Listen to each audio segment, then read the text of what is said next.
ॐ नमः श्रीयतिराजाय विवेकानन्दसूरये सच्चित्सुखस्वरूपाय स्वामिने तापहारिणे. So hello everyone, namaste and wish you all a very happy National Youth Day. Today we are celebrating Swami Vivekananda's 159th birth anniversary, and I have been highly influenced by Swami Vivekananda's messages. Daily I reflect upon them and find that there is such a huge depth in those sayings and relevance that they have for the mankind. That makes me explore Vivekananda more and more. And there are so many reasons why I get attracted to his teachings. One thing is that when you look at Swami Vivekananda, it's very clear that he was very clear in his intellect. He never said anything irrational. What separates him from many other preachers, especially from the religious background who are very popular, is that his rationality. So his rationality, and he was a very highly qualified person, and the accolades he got from great thinkers, Nobel laureates, give sufficient indication about his genuineness, about the clarity of his thought, about the state of his mind, and about the sincerity of his convictions and his intentions. These things are very important when we look at the teachings of any person. So, a person like Vivekananda, whose teachings are as clear as the daylight of the sun, you can see them, you can feel the strength, the purity, that clarity. So someone who has given such teachings, and when he makes a prediction, when he utters something, it has a definite meaning, and his teachings have a definite value, and that we must understand. That is something we are not able to gauge. We are searching everywhere for the solution of modern day problems. Every time we fail, because the problems are not something that you write down, the answers to them. You simply can't write down. You can't discuss across the table and just put it across. It's not as simple as that. So the solution to the deeper problems of human life come from deep contemplation, deep understanding of the nature of man, his intentions, his evolution, why a man behaves in a particular way. And we are not isolating a man, we have to take the collective universe. So unless there is a rational philosophy behind this evolution of man, unless we understand the path that human being takes on his journey towards the highest, we will not be able to give solutions to most of our problems. Because problems, as Vivekananda himself said 120 years back, that the problems that we once solved at social, individual levels, national level, state level, a village level, cannot be solved like that today. So the problems have assumed broader proportions. If I have a problem, somebody else in America may have the problem. If a nation has problems, some other nation may have the same problem. So our problems have also become universal, and so is their solution. So we have to look at man not as belonging to certain community or certain nation or certain gender, but man as man. And one problem of one man is a problem of every man. So is with the nations. So to see the whole universe as one human organism and to solve the problem from that particular approach, that's Swami Vivekananda did wonderfully well. So when we accept his intellectual credentials, when we don't doubt his caliber, his intentions, his purity, we have to take a serious look at the solutions that he has given to us, for all of us. Especially to Indians, what Swami Vivekananda has given is the way for us to go forward, and for the universe, so that we all can mutually coexist without quarrels, without bloodshed. It's something the universe also should look up to. So, first thing was Swami Vivekananda's message to man, his message to man. That message based on the Vedantic understanding of truth, of man's nature. Swami Vivekananda said, he said two important things. I will take up only those two things today probably.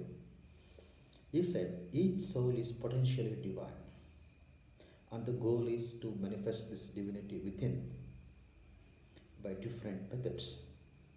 And he gave them names: Karma Yoga, Bhakti Yoga, Raja Yoga, and Dhyana Yoga. So it only meant karma is the way of action, path of action, whichever action you do, how to manifest the divinity, the greatness in that work. Then, if you are someone who is seeking truth, philosophical background, we have many philosophical thinkers like that. So, that is one path. Then there are people who are so devoted, their very nature is the one of a devotee. So, for them, what is the path? And then there are people who like to meditate. So, there's another way. So, Swami Vivekananda gave these four paths broadly for people to attain to perfection. So, this each soul is potentially divine, and inside, in a man, however vile, does the divinity die. However bad a man has become, whatever may be his propensities, whatever may be his limitations, whatever may be his problems, the divinity does not die. And Swamiji said, a person does not know the truth, he is waiting for the truth. If you give him the truth, he is going to manifest as God. So by God we mean a perfect person. So Swamiji's assertion that each soul is potentially divine is something that every individual should know. Because based upon this concept of divinity only, a human life becomes bearable, something worth undertaking. Otherwise, why should we live at all? We know that we undergo through a lot of problems. So, of course, I may have a very good life. Suppose I am very rich and I have a very beautiful wife, nice children. Still, I am going to die one day. That is definitely there. But even this luxury, everybody does not have. Somebody might have born blind. Somebody may be deaf, dumb. There may be a lot of problems each individual has. Somebody has physical problems. Some people have mental problems. Some people don't know where they are. Some people are lunatic, insane. So, when we look at a problem of any person, are we addressing only gentlemen, or are we addressing only one group of people? No, the solution to the human problem should be universal. And Swami Vivekananda's concept of divinity is essential for every individual. Every individual needs to know that he is divine. But that divinity that is inside us is something that is our own true nature, that is not changeable. It is always there. We may not be aware of that. And we identify ourselves with our limitations. And that makes our life very miserable. So, what is the way out for a man? Out of his problems? What is the way out for an insane person? What is the way out for a dull person? What is the way out for a person suffering from so many disabilities, mental and physical? What is the way out for man as a whole? So, because whatever we have outside, we have limitations. So, this idea of divinity, which is my inherent nature, by divinity we mean purity, perfection, and absolute bliss. Divine, the divinity, that is what is meant by that. So, when an individual knows this, then he is able to overcome his limitations. Suppose I am a thief, where is the hope for me? And the hope for me lies in the fact that I am divine. I can give up stealing. and realize that I am a higher to immortality. So that is the idea. So every person's problem can be addressed. Any problem can be addressed by knowing that our internal nature is divine, and our goal in life is to manifest this divinity. And secondly, Swami Vivekananda said, the salvation of humanity depends upon this message of the Vedanta of the potential divinity in every soul. He said, carry the light and light of Vedanta to every door and wake up the divinity that is in every individual. In the success of this cause, howsoever brought about, lies the future of humanity here and hereafter. That was Swami Vivekananda's message.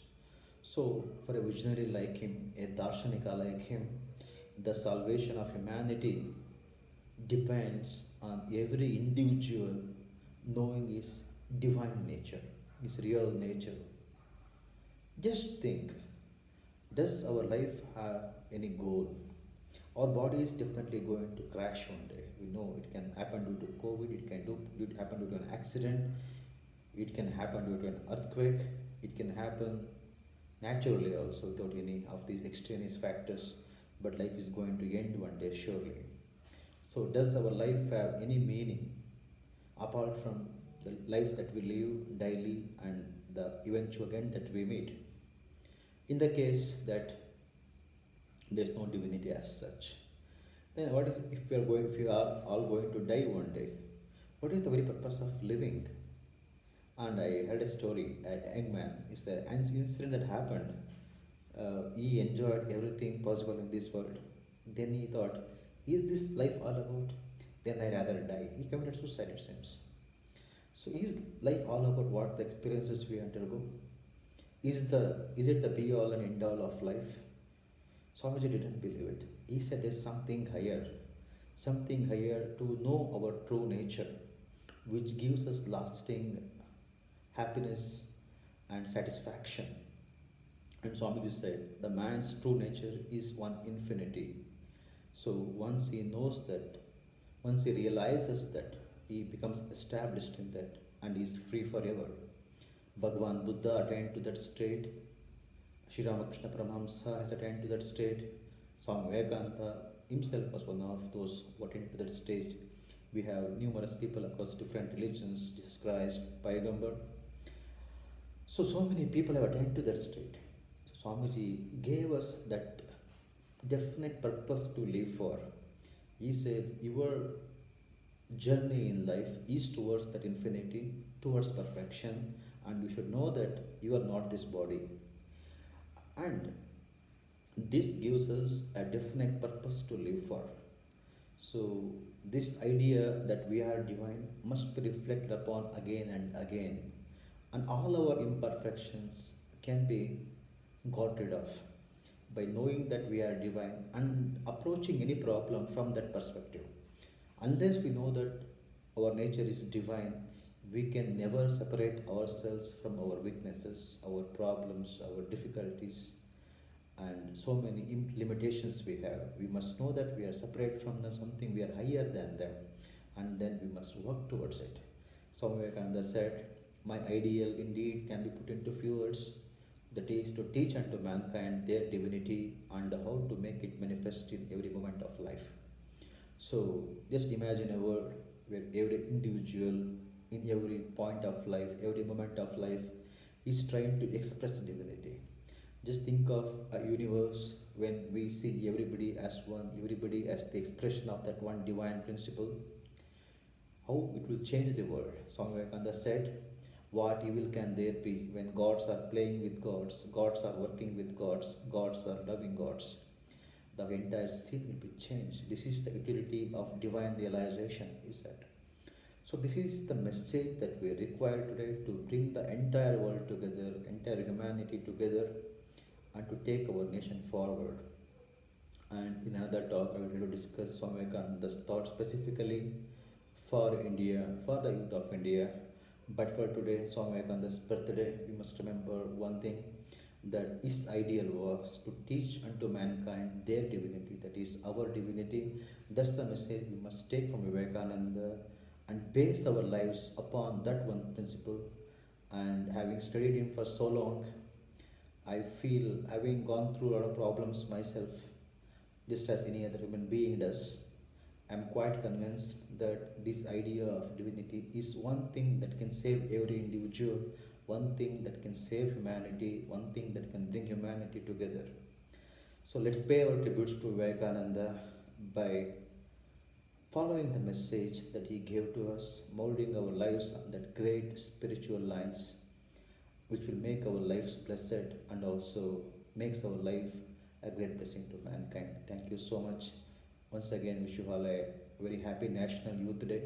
Swami Vivekananda's birthday is celebrated according to Hindu calendar on February 4th this year, but according to the English calendar, we are celebrating today. So may His Spirit inspire us, enlighten us, and guide us and bring us together. Thank you so much. Namaskar.